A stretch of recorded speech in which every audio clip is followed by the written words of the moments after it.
Na Christmas season, kinakailangan meron tayong kaldereta. Hahaluan mo ng sili para masarap. Pag nakapag-gisa ka ng sibuyas at saka sili, sibuyas, bawang, kompleto na yon. Susunod mo ang karne, sasangkot sa mo para malasa.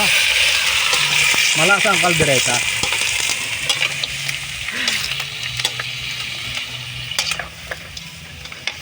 Pag naigisa mo lahat ang sangkap, lalagyan mo na siya ng katamtaman ng dami ng toyo. Conforme sa dami ng karne. Para pangit ang maalat eh. Gusto, lalagyan na natin ng ketchup para kumulay na ang karne. Ito ang nagpapakulay, nagpapalasa at nagpapasarap din.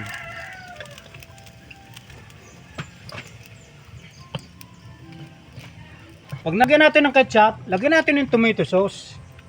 Ito pang yum pang sarap din. Para ang kaldereta ay masarap. Lasang-lasa siya. Ito yung oregano. Itong pampabango sa karne. Yan, lagyan mo niyan para maganda at mabango. Pag hinango mo, bangong-bango na yan.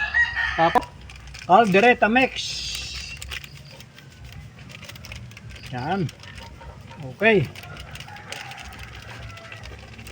Kumukulo na siya. Ito, maya mabangong malasa na ito. Lagyan na natin ng mga konti pang paminta at konting bitsin. Pampasarap ng luto. Okay. Ito, halo-haloin natin ito habang kumukulo siya para magparehas ang kulay ng ating kaldereta. Binakbakan. Buto-buto, masarap to.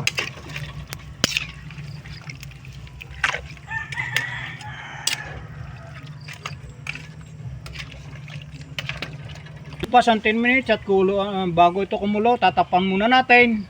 At maya-maya natin ilalahok ang mga patatas at mga rekado niyan.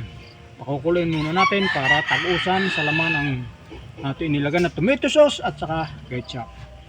Okay, sige, tatakluban muna natin. Maya-maya natin bubuksan. Okay.